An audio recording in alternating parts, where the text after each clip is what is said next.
Speaker, there has been a lot going on around here lately.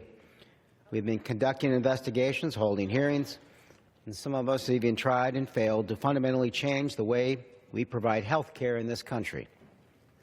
It's been easy to get distracted by the dozens of different headlines and breaking news stories we see each week. But no matter what else is going on here in Washington, one thing continues unabated. Each day, the United States, like every other country on Earth, continues to release tons and tons of carbon dioxide into the atmosphere. And now we're starting to see the effects. Over the last couple of years, the U.S. has joined 20 other countries from around the world in growing its economy while reducing its annual emissions into the atmosphere. This is not a small feat, and decoupling emissions from growth is the first step towards the substantive action needed to address the growing climate crisis. But I find this concept of reducing emissions can sometimes be a little misleading.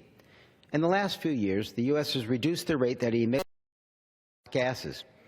But even if we are doing it more slowly, we are still emitting harmful pollution into our air. Imagine, Mr. Speaker, standing at the edge of an empty swimming pool with a garden hose. For a while, water was spewing out of that hose at a torrent, and each year the volume got greater and greater. Now the water is still running, but we've begun to turn the speed down. However, even if we manage to slow the rate of water going in, the pool still has more water than when we started and is still filling up. Our atmosphere is that pool. For nearly 100 years, it has been filling up with greenhouse gases, and they don't just go away when the calendar flips. Reducing the annual emissions is vital, but we can't lose track of all the gases that have been accumulating year after year.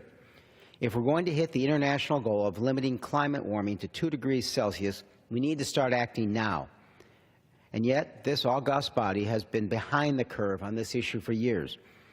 Our colleagues seem content to ignore the climate crisis, to hold hearings with discredited, crank pseudoscientists bought and paid for by corporate interests, or to deny the value of scientific thinking altogether, an approach that is all too familiar given the post-research, post-intelligence, post-truth mindset that we have seen from this administration.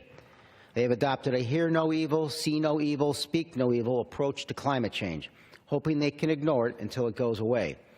Sadly, that's not the way the world works. We can't unfill the pool by pretending there's no such thing as water. This form of denial has been evolving over time. First, we heard that there was no way the climate is changing at all.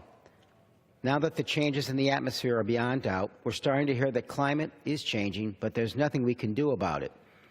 In addition to being flat-out false, that type of thinking is unbecoming of a nation that put the first man on the moon, pioneered communication, and has led the world in the fight against countless deadly diseases.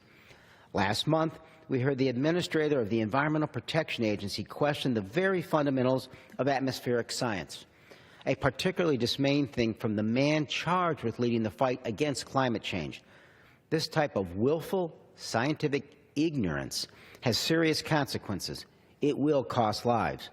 Children will be exposed to harmful asthma-inducing pollution because we didn't act fast enough to clean our air. They will die because crops that could be counted on for generations will no longer grow. They will be forced from their homes because melting polar ice is driving sea levels higher and higher. We cannot deny these impacts. We cannot continue to hear no evil and see no evil when these changes are happening all around us, resulting in devastating consequences that affect every aspect of our life. Instead, the time has come to speak up and speak loudly, like our lives and the world depend on it, as it truly does. Thank you, and I yield back. The gentleman yields back. The chair recognizes the gentlewoman from Florida, Ms. Ross Layton, for 5 minutes.